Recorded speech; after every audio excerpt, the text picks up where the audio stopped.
Sveiki, kinomanijos žiūrovai. Šiandien mes kalbėsime apie vieną iš labiausiai aptarinėjamų pastarojo meto HBO serialų Baltasis lotosas, kurio kūrėjas talentingas scenaristas ir režisierius Maikas Vaitas. Ši lengvo kriminalinio trilerio prieskonį turinti satyra žiūrovų žavi ne tik savo unikaliu juodojo humoro ir dramos deriniu, aiškia ironija, bet ir išskirtiniu gebėjimu atskleisti socialinės ir asmeninės problemas. Pirmasis sezonas, pasirodęs 2021 metais, tapo tikra sensacija. Veiksmas vyksta prabangiame Baltasis lotosas viešbutyje Havajuose. Čia susipažįstame su turtingais svečiais ir viešbučio personalu, kurie visą savaitę praleidžia kartu. Pirmojo sezono Baltasis lotosas kurorto turistų grupė kažkuo skiriasi nuo visų kitų. Ją sudaro nervingų jaunavedžių pora, kompanijos finansų direktorė šeima ir moteris, kuri gedi dėl motinos mirties. Nuo pat pirmos serijos satyra įtraukia žiūrovus į intrigų sūkurį, komplikuotus, iš pirmo žvilgsnio tobulus gyvenimus, kurie po truputį vis ryškesnėmis, pilnomis ironijos spalvomis tapo šioms dienoms aktualių problemų, hipokritiškumo, dviveidiškumo paveikslą. Seriale pašiepiamas turtinguolių gyvenimo beprasmiškumas, jų vaikų hipokritiškos maištavimo apraiškos, tėvų santykio su vaikais trūkumas, priklausomybė prabangai ir gyvenimo beprasmybė. Serialo sėkmė slypi veikėjuose, nuo turtuolių iki viešbučio darbuotojų, kurių pasirinkimai ir moraliniai sprendimai kuria įdomius ir dažnai nemalonius įvykius, atskleidžiančius jų tikrąją prigimtį. Viena iš pagrindinių serialo Baltasis lotosas veikėjų, matoma tiek pirmajame, tiek antrajame sezone, yra Tanya McQuaid. Jei ne ši herojė, serialą galima būtų laikyti antologiniu, nes abiejų serialų sezonų tiek lokacijos, tiek veikėjai visiškai skirtingi. Tanya į viešbutį atvyksta po neseniai įvykusios motinos mirties. Egzotiškame Havajų kurorte jis stengiasi rasti būdą, kaip tinkamiausiai išberti savo motinos pelenus pagal jos paskutinius norus. Palaikymą ir paguodą Tanya gauna iš administratorės Belindos, kuriai Tanya pasiūlo investuoti į jos nuosavą verslą. Tanya dažnai demonstruoja emocinį nestabilumą ir jautrumą. Jos elgesys gali būti nenuspėjamas, o jos reakcija į įvykius ekstremali ir dažnai netgi dramatiška. Įdomus faktas, Tanya įkūnijusi talentingą aktorę Jennifer Coolidge sėkmės sulaukė brandžiame amžiuje. Vyresni žiūrovai gali ją atsiminti iš kultinės paauglių komedijos Amerikietiškas pyragas, kur ji įkūnijo seksualią, dėmesį kaustančią Stiflerio mamą. Šiame sezone susipažįstame ir su Mosbacher šeima, kurią sudaro ambicinga karjeristė Nicole, jos vyras Markas bei vaikai Kvinas ir Olivija. Taip pat su jais atvyksta ir Olivijos draugė Paula. Iš pirmo žvilgsnio atrodanti ideali šeima slepia įtemptus santykius ir vidinius konfliktus. Nicole visą savo laiką ir energiją skiria savo darbui, kas sukuria atotrūkį tarp jos ir šeimos. Markas kovoja su sveikatos krizėmis ir praeities klaidomis. Dukra Olivija yra šiurkšti, apatiška, moralinių normų nepaisanti jauna mergina. Dėl jos ir Paulos užgaidų brolis Kvinas turi miegoti viešbučio apartamentų virtuvėlėje ir paplūdimyje. Visgi, pats Kvinas, gyvendamas atokiau nuo šeimos prabangos, pradeda atrasti savo vietą pasaulyje, susidraugauja su vietiniais, kas jam suteikia naują gyvenimo prasmę.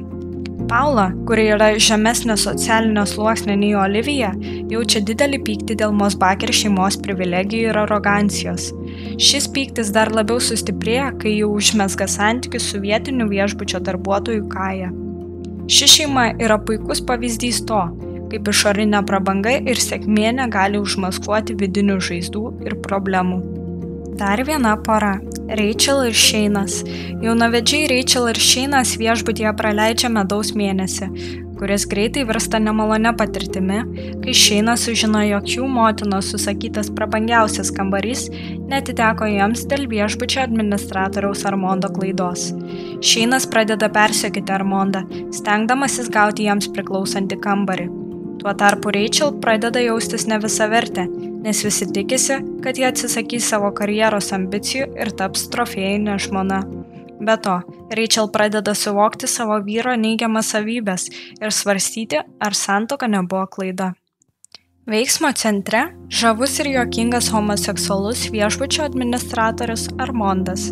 Jis yra atsakingas už visų svečių patogumą bei viešbučio veiklos sklandumą. Visų sezono metu jis patiria spaudimą iš pretensingų klientų, tokių kaip Šeinas. Armondas visaip stengiasi išlaikyti kontrolę, bet galiausiai pasiduoda savo vidiniams demonams. Armondas grįžta prie senų įpročių, kurie buvo jo ankstesnio tamsaus gyvenimo dalis, tad alkoholis liejasi laisvai. Prie to paties Armondas pradeda vartoti ir narkotikus, o jo elgesys darosi vis labiau nenuspėjamas. Pirmajam sezonui įsibėgėjant, šis personažas tampa vis mažiau šiltas.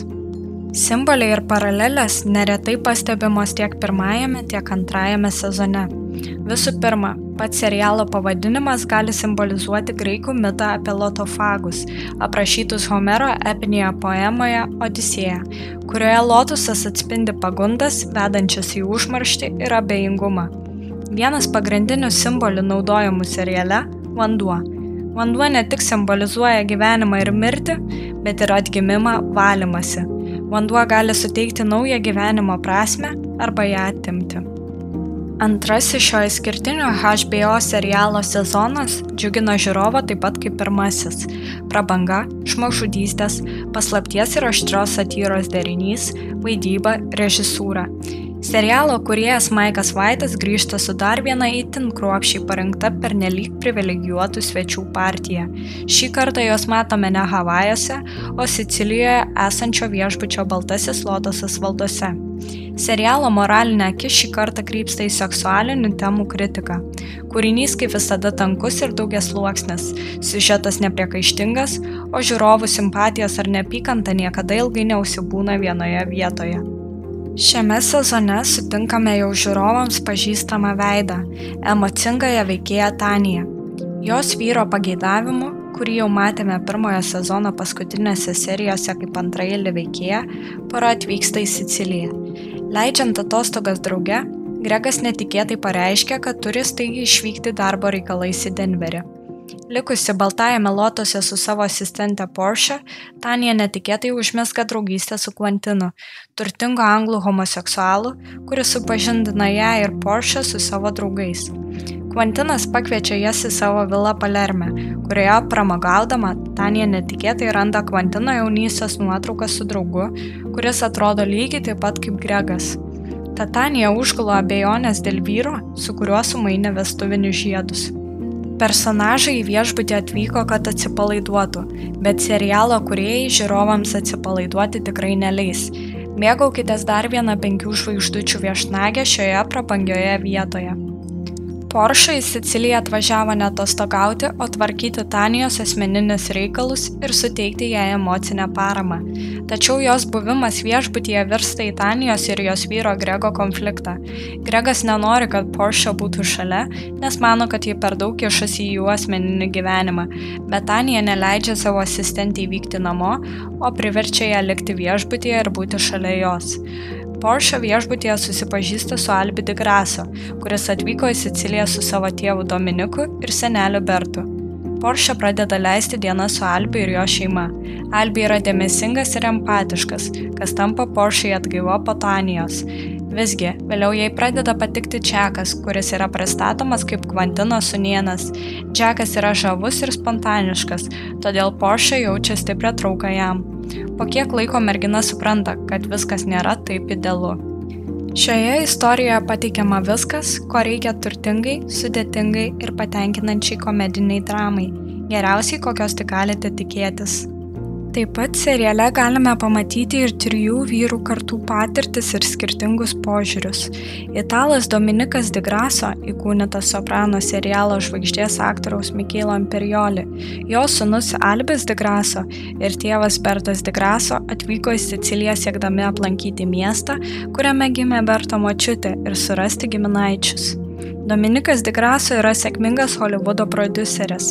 Jis išgyvena santuokos problemas, kurios susidarė dėl jo nuolatinių neištikimybių. Net ir atostogų Sicilijoje metu Dominikas negali atsikratyti savo įpročių. Jis įsikviečia sekso darbuotojų į savo viešbučio kambarį ir pažymi ją bei jos draugę kaip savo svečius, suteikdamas joms laisvę atvykti ir išvykti bet kada. Visgi, Dominikas siekia susigrąžinti žmonos pasitikėjimą ir ištaisyti savo klaidas. Tačiau jo kelionė su sūnumi ir tėvu parodo, kad jam reikia spręsti ne tik savo asmeninės problemas, bet ir santykius su šeima. Dominiko tėvas Bertas de Grasso dažnai flirtuoja ir demonstruoja savo senamadišką charizmą jaunoms merginoms, kas atskleidžia panašumą su Dominiku. Bertas labai prisirišęs prie tradicijų ir romantizuoja praeitį.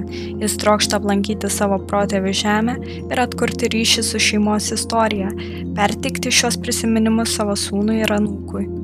Jauniausias šeimos vyras Albi nori atsiriboti nuo savo šeimos problemų ir kurti savo gyvenimą. Jis siekia būti kitoks nei jo tėvas, ypač kai kalbama apie santykius su moterimis. Albi yra idealistas, stengiasi elgtis sąžiningai ir empatiškai ir nori gyventi pagal savo vertybės, kurios skiriasi nuo jo šeimos. Nepavykus išlaikyti ryšio su Porsche, Albi užmezga draugystę su sekso darbuotoja Liucija, kuri kartu su savo drauge Mija slapta patenka į Baltasis Lotosas viešbutį.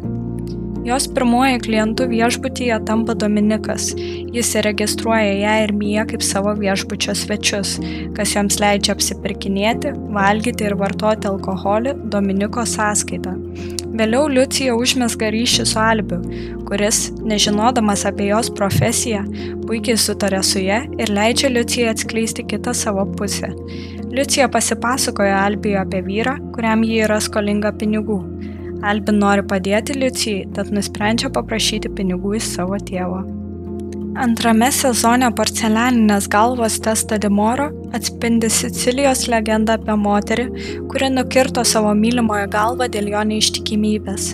Šios statulos dažnai pasirodo scenose, numatydamos veikėjų asmeninius konfliktus ir santykių komplikacijas ir simbolizuoja meilę, išdavystę ir kerštą.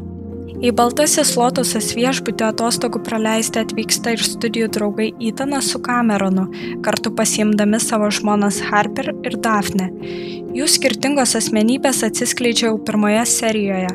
Ethanas neseniai praturtėjęs iš technologijų verslo, santūrus, labiau užsidaręs, o Cameronas priešingai – charizmatiškas, manipuliatyvus, pratęs gauti viską, ko užsimano. Porų tarpusavio santykiai atskleidžia giliai įsišaknijusius kompleksus ir pavydą, kuriuos dar labiau apsunkina išdavystė ir neištikimybė.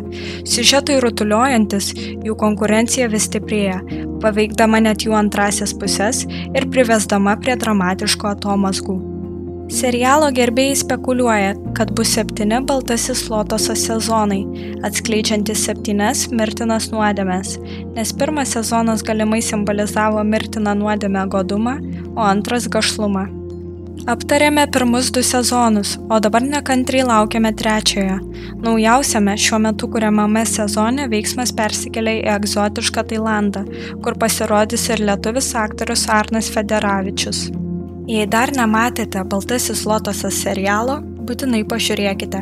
Nepamirškite prenumeruoti mūsų kanalo, spustelti patinka ir varpelį, bei palikti komentarą su savo nuomonę apie serialą. Ačiū, kad žiūrėjote ir iki kito karto.